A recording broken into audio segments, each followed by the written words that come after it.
This is a podcast about both having autism and living with someone who has autism. My mom is Sonya, and I'm Josh, and this is Josh Has Autism.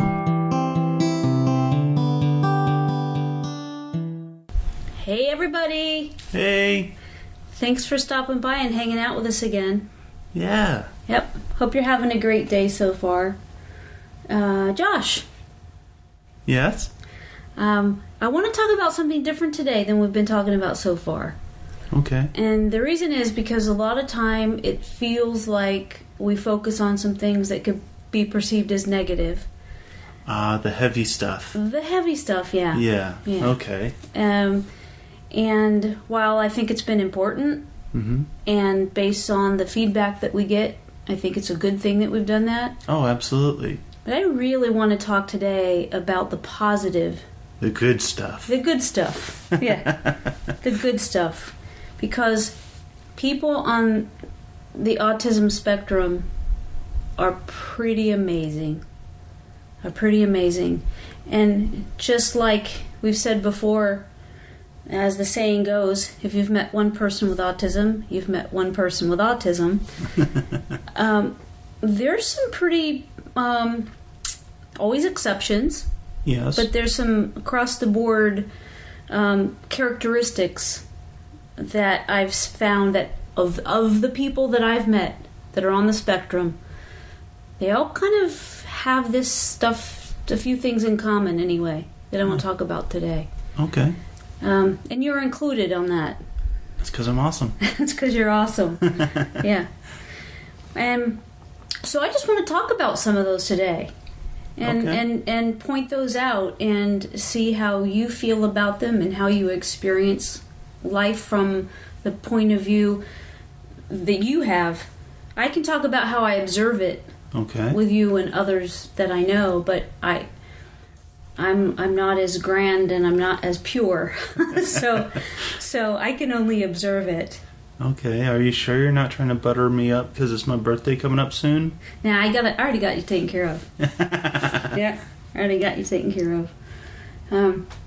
But there are some traits that it seems like kind of come hand in hand with autism.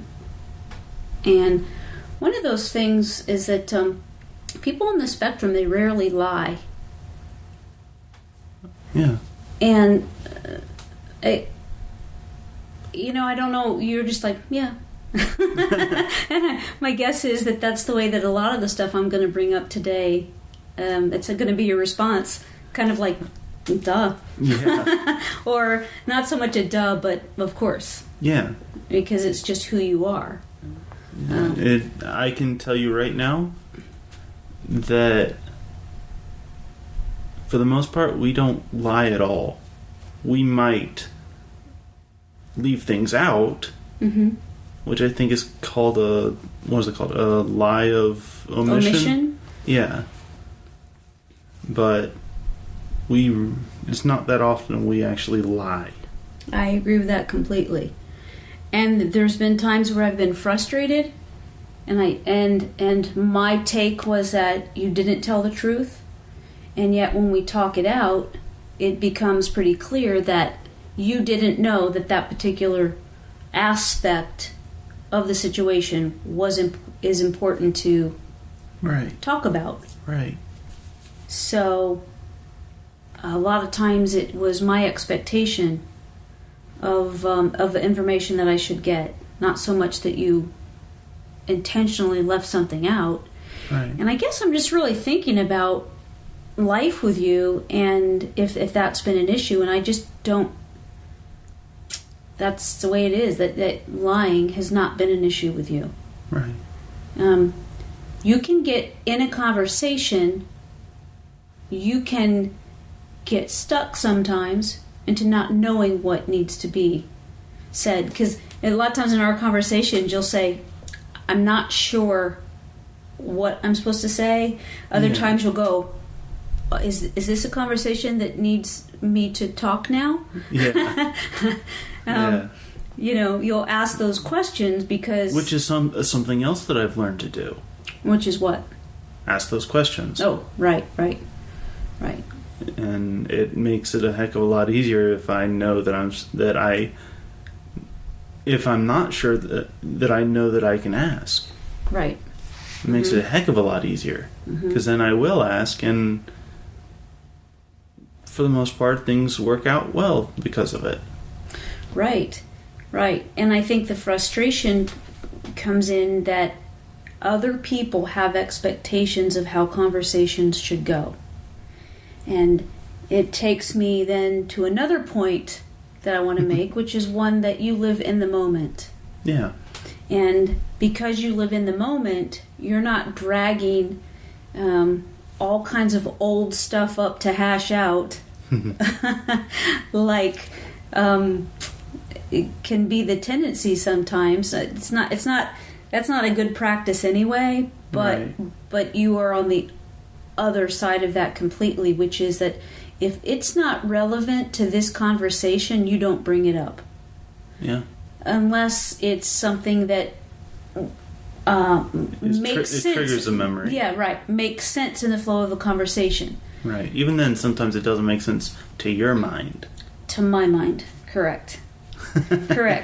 Like sometimes you will put a joke in, and we're having a conversation, and I get the joke, but I'm kind of afraid to go off on that with you, because I want to keep you back on this particular topic. Yeah. And sometimes it's hard for us to find our way back. I'm not saying you, I'm saying us. Sometimes it's hard for us to find our way back to the point in conversation. You know what's hilarious? What's that? Just now, as you were starting to bring it up, for some reason my mind made the connection of wandering sea turtles. Before you even brought up the fact that you try and keep us from straying from the topic. Mm-hmm. So it was like my mind went faster than my mind. Your mind went as fast as a turtle. No, it went faster than. Right, I'm joking. Oh. Get it? Because turtles are supposedly slow. Okay. All right. You've done better. I've done better? Yeah. All right. The fact that you live in the moment, the reason that I bring that up as a point to make that you do, and other people on the spectrum that I know also do, is that it is those things that are relevant to this conversation, and other things just don't need to be brought into it. So it is the face value. Yeah. It is what you see right here, right now.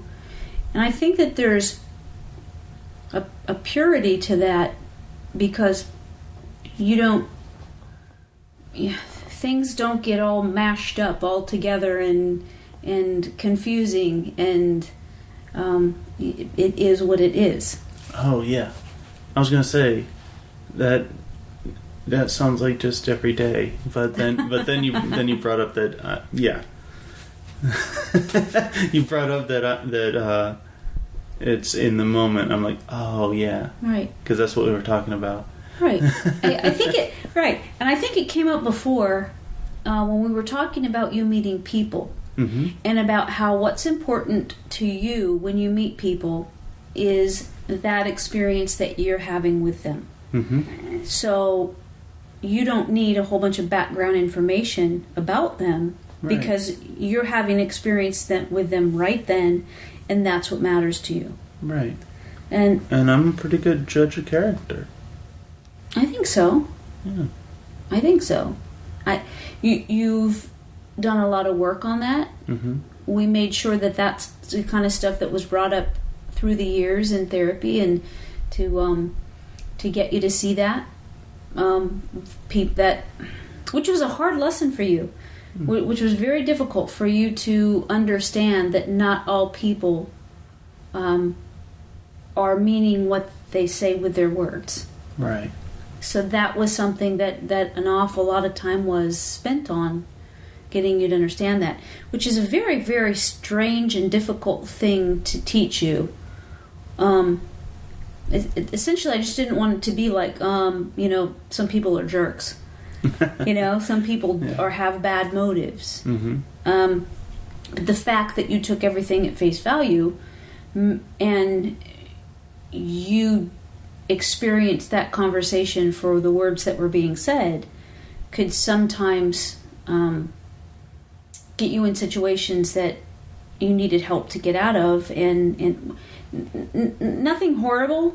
Right. Just, at school, maybe somebody trying to get you to do something that you shouldn't do, or say something that wasn't the truth, and then you believed that, and I think there's a lot to be said. I wasn't necessarily gullible as I was naive. Exactly. And you still view people in the same way, don't you? For the most part, yeah. But I've also been able to, while I get a sense of their character, and I don't necessarily base it off of their past that I may or may not have heard. Mm-hmm. I base it off of the experience that I have with them. Right. And while not judging or anything like that, it's very how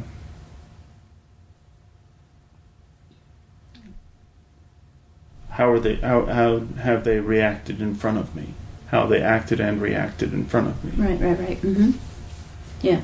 That brings me to the next thing that I was going to bring up, which is that you don't judge people.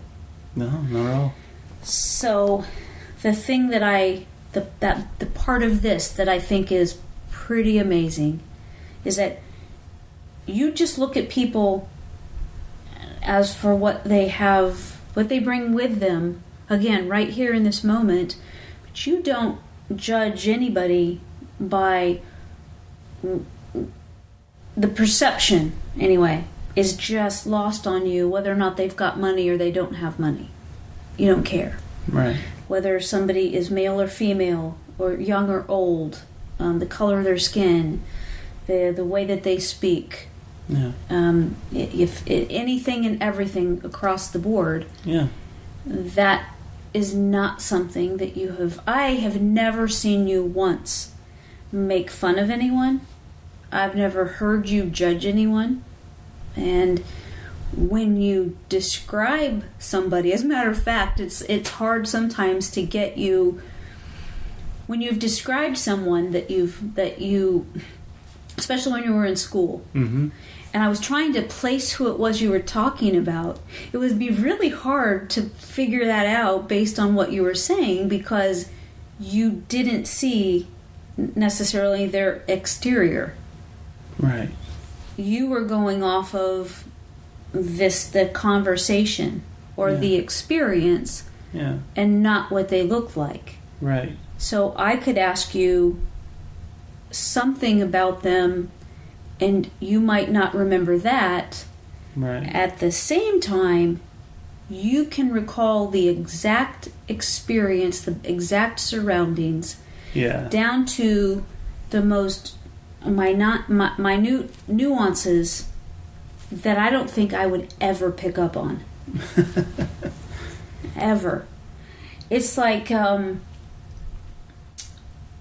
of the things that I talk about when I do the speech is mm-hmm. about the difference in if something is a fact or if something is a story. Mm-hmm.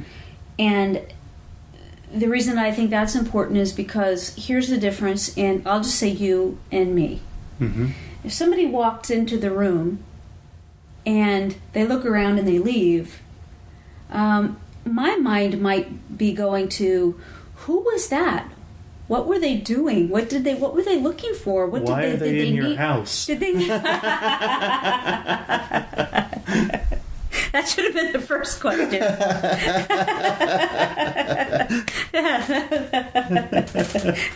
That's a good one. Because you did point with your thumb back towards the rest of the house. I did. That was funny. That was a good one. So that's your perspective. So those kinds of things might go through my mind not deliberately, but what was that about? Yeah. What did they need something? And I might, take a step to find out what they needed, if they're lost, if they're, whatever the case may be. And what I'm saying when I say that is that's a story that I create in my head about what just happened. Right. And the difference is with you, if somebody came in and did the exact same thing, we could see the exact same scenario and you wouldn't be fazed by it. Right. Because you would not attach anything to that other than what just happened. Right. And sometimes I think that must be a peaceful place to be. Yeah, to just experience it for what it is and not have all this chatter going on in your head about what it was. Are you saying you're hearing voices? That's not new. I'm having a lot of one-liners today, aren't I? You are. You're on, dude. So, one thing that I've figured out is that while I don't have these quote-unquote voices in my head... Right. I call it chatter. Yeah.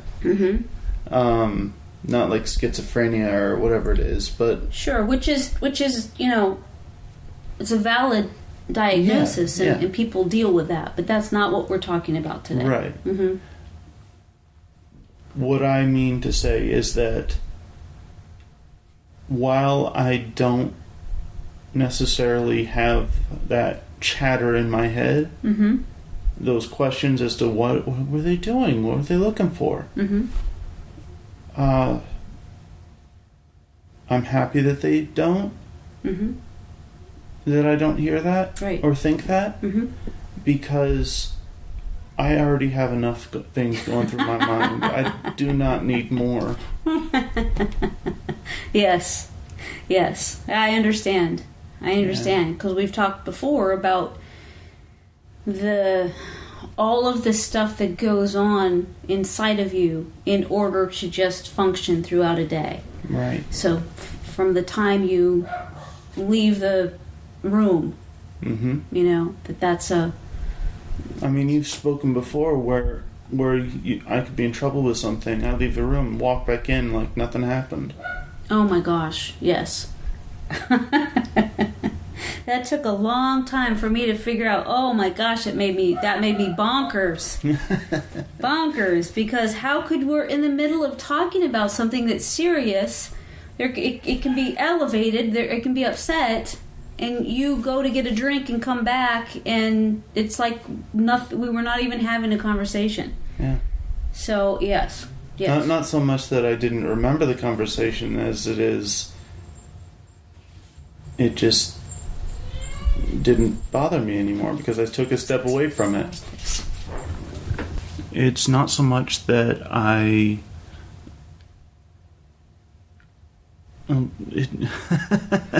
it's really just that I don't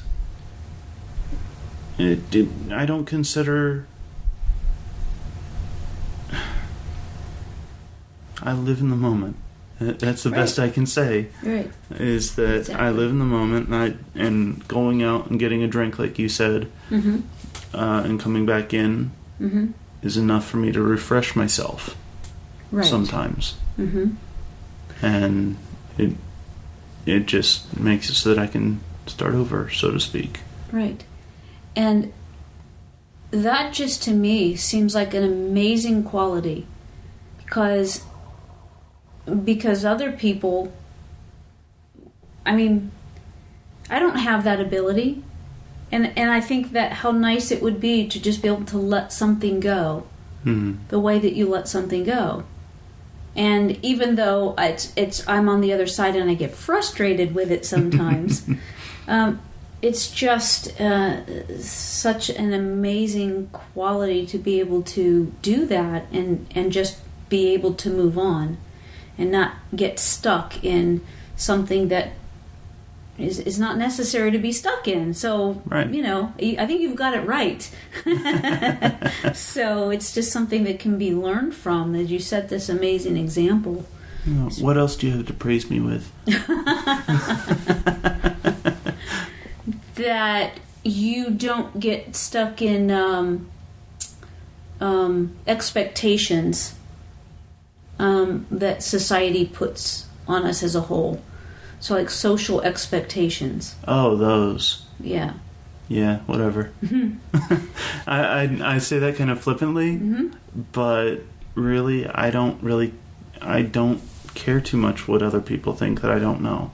And at the same time, I'm also very well aware that I can make myself look like an idiot in front of them sometimes and be absolutely embarrassed by it. Well, everybody can do that. Yeah. We can all, and we have all, done something that embarrassed ourselves, and we go, oh, okay, if I could take that back, yeah. I would do that. Yeah. But it's not. It is just something that we all do. Yeah, but I don't really conform to what people consider socially right all the time. And there are some times when people don't conform, and they're considered a pioneer. And because they do things their own way. Yeah. And then there are those that are called crazy. Well, what leave Nana out of this. What I think that is what you have to teach as well, and what it is that you do, which is to just do what you do and not change based on what you think somebody else is thinking or what society is thinking. Right. And to just keep doing what you do, keep doing what works for you, and which is also something that was growing up. We had to find that balance, right? Because it was important to teach you about social norms. Right. Say, for example, there's things that you needed to be taught. Before you turned 18, it was important to let you know that you don't touch somebody, you don't grab somebody. Not that you were ever violent anyway, but right. It just needed to be something that you understood, because society says you can't do that, and there can be negative consequences. Right. So then it ties back to our last podcast, I think it was, about consequences. Yeah. Right. Because there's always consequences, right? Yeah. Right. But that is pretty an amazing thing to watch, which is you do. There's a saying now that people say, it's like, you do you. Yeah.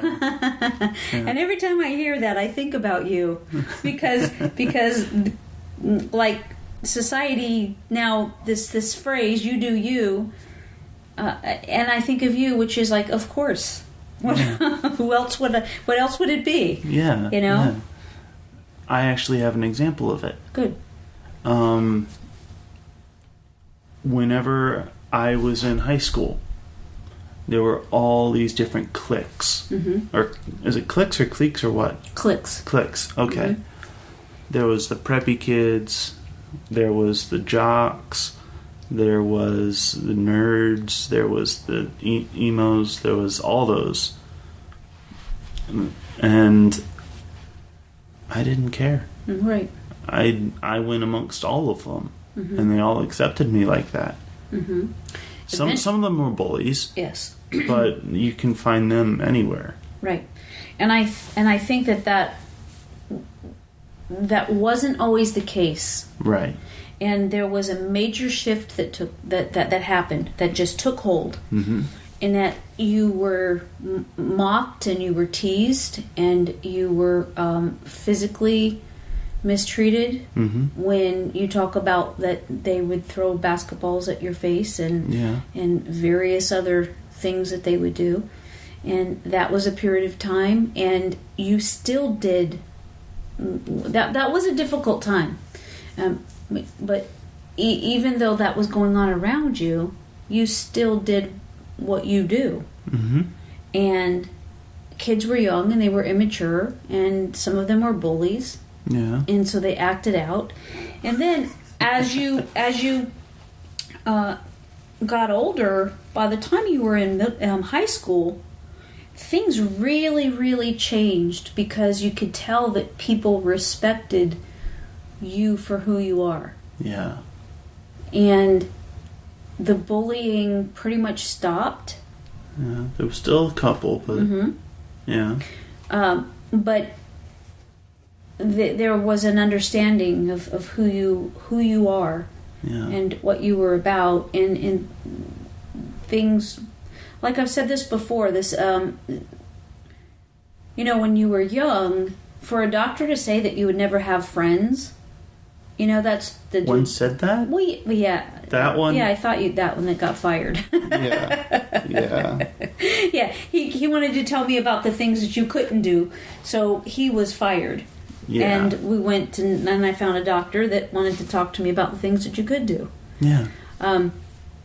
That just sounds like your personality. Yeah, pretty much. Yeah. And by the time because you were always positive about stuff. Mm-hmm. You were always trying to see the good things of things. Mm-hmm. Mm-hmm. And that's what you tried to teach me was... Well, to just keep going. Yeah. Right. Yeah. Right. Thank you for that. Yeah. You're welcome, honey. By the time you were in high school, no matter where we were, people were always saying hi to you, whether it was a car going by and they, hanging out the window, waving to you and saying hi or whatever it is. And so there was a major shift that took place. And something that I saw in you is not that you conformed to their way. They began to recognize that this is who you are and the good in you. It takes me to something else that I wanted to point out, that oftentimes somebody that's on the autism spectrum has a variety of talents. Mm-hmm. Sometimes it is a variety and sometimes it's a talent. Mm-hmm. And it's pretty amazing. And the thing that you had to offer all of us, among the many, was your singing voice. Yeah. And in high school, you auditioned and became a part of what was called the Bear Singers. BEAR. Right. Yes. Well, yeah, I suppose you should spell that right now. Yes. Yeah, because the it's a totally different group. Yeah, the school mascot was Northern Polar Bears. Yes. Mm-hmm. And this was an a cappella group. Yes. And I was a bass. You were a bass. And still am. Mm-hmm. Mm-hmm. And that really, I think, helped your self-esteem, and it really helped for people to see you in a new way. Yeah. The fact that you got to express yourself through your voice singing like that. Yeah. And you have a really good voice. So it wasn't like this was some fluky thing or you didn't deserve it. Everybody knew you did, because when they heard you sing, it was pretty impressive. Yeah. And so that was very helpful for you growing up and through your high school years. But I just want to say that about you and people on the autism spectrum, which is that oftentimes there's just an enormous talent that's, whether it's there's too many things to say. Mm-hmm. There's too many things to say. I can't even cover it all. But for you, it was your singing voice. Mm-hmm. And that helped you through school. Now, you have other abilities, like I'd like for you to explain this. Your spatial perception is something that just blows me away. So talk about that. All right. Let's say that there's skid marks on the pavement, mm-hmm. and then a little bit of crumpled siding on the road. Mm-hmm. I forget what it's called, but just by looking at those and seeing that, I know exactly how fast they were going, what they did, whether they tried to save it or that were asleep or whatever, and what happened to the car afterwards. Mm-hmm. And just by looking at those. I would normally, right now, call BS, except for that I've seen you do what you're talking about. And in a variety of situations. So it's just mind-boggling that you can look at, and I don't know if it's math, I don't know if it's science, kinetics, I don't know what it is. But whatever it is, you have that ability to see something, which is interesting considering we just said that if somebody walked in the room and left, you would take that at face value. Right. When it comes to... It's a natural science. It's a literal natural science. It's part intuition, mm-hmm. part knowledge of how things work, mm-hmm. Part science, I guess.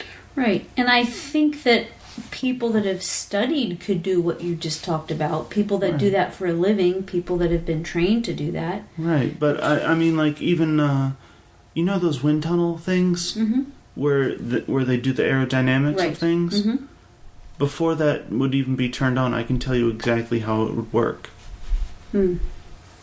Just by looking at it. Right. You do have that ability to see something and understand the function of that thing. Yeah. And which is why sometimes it's difficult when we've had remodeling jobs around the house. Oh my gosh. Oh, yes.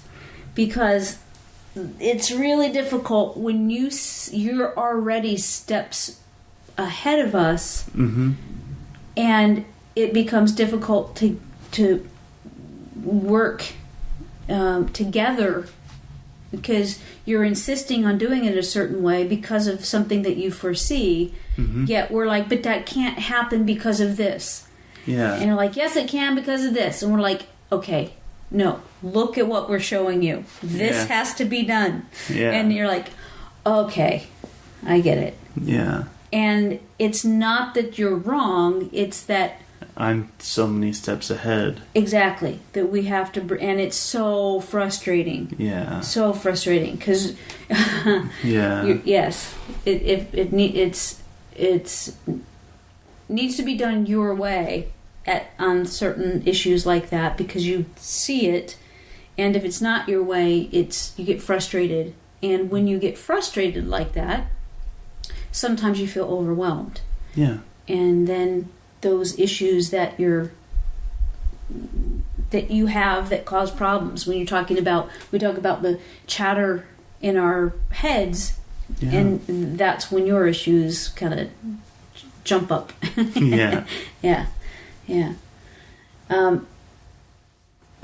Another part of that is that you have an amazing memory.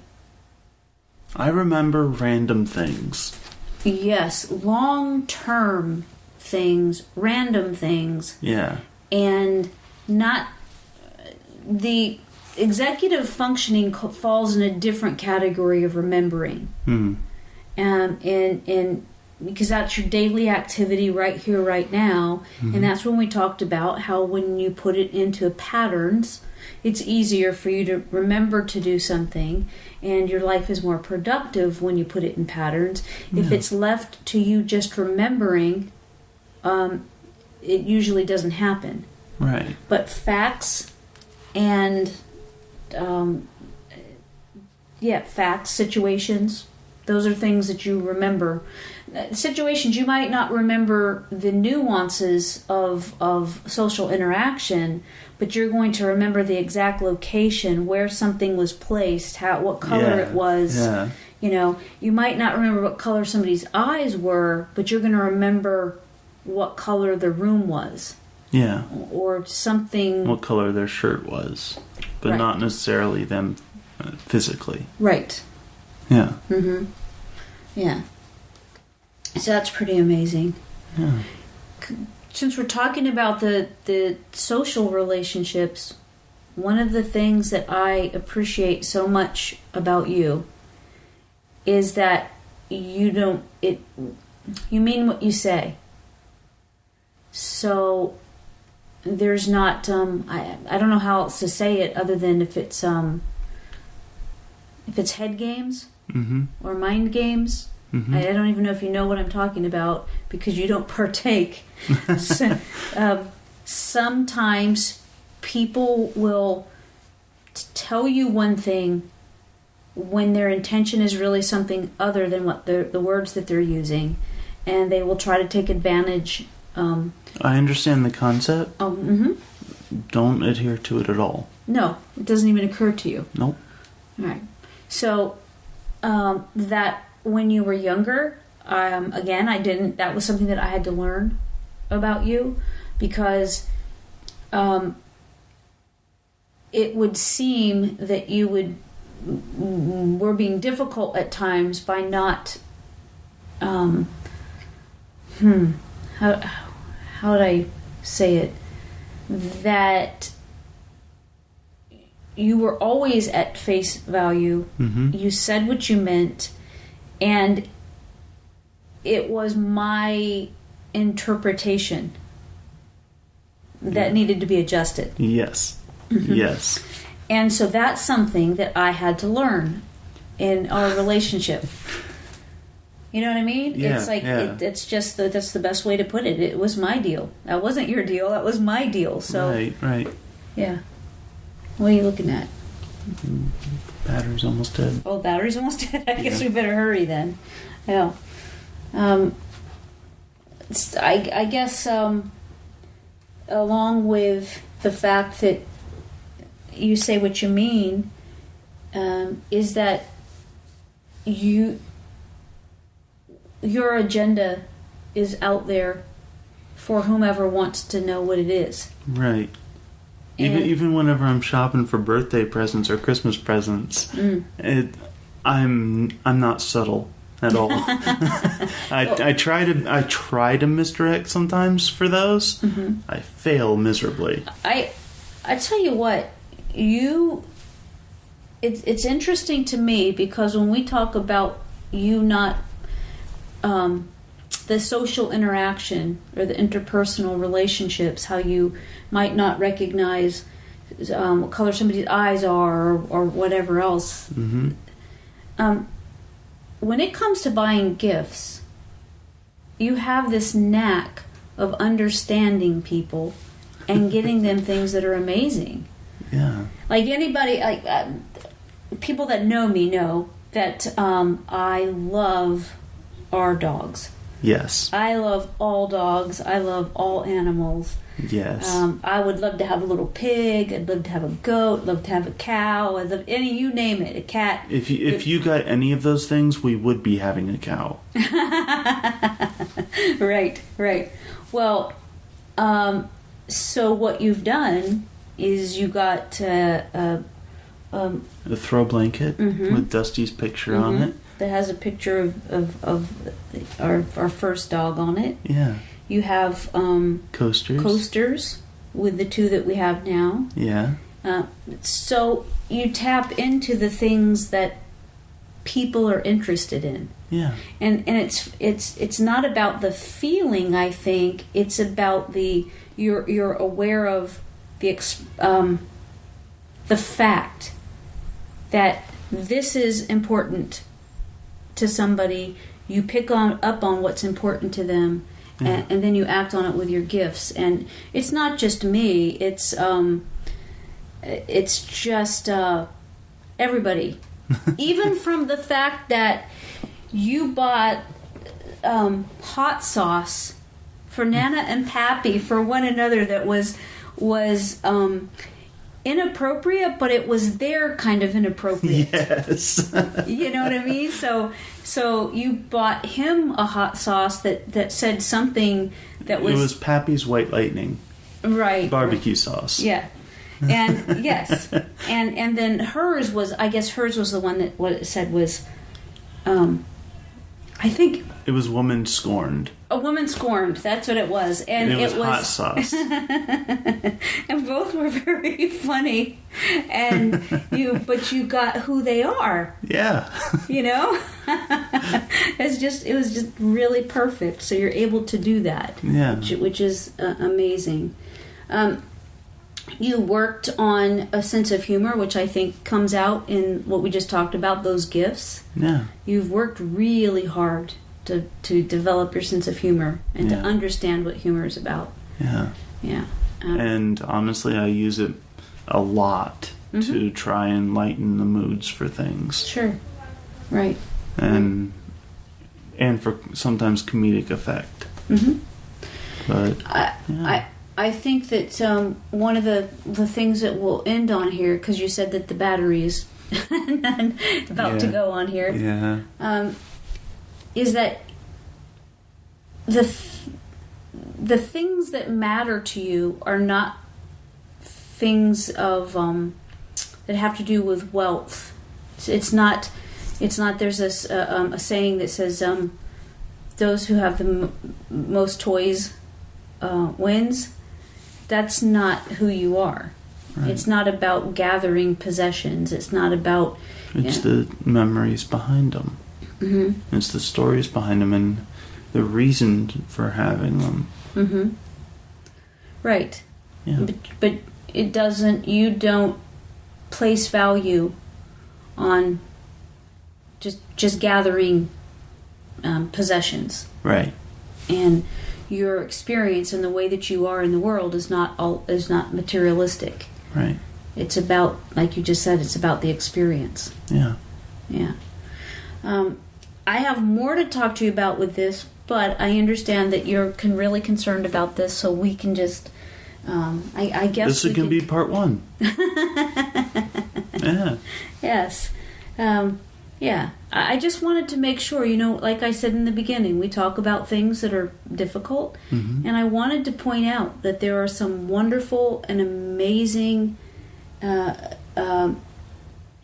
experiences that the rest of us get to have because of you. Yeah.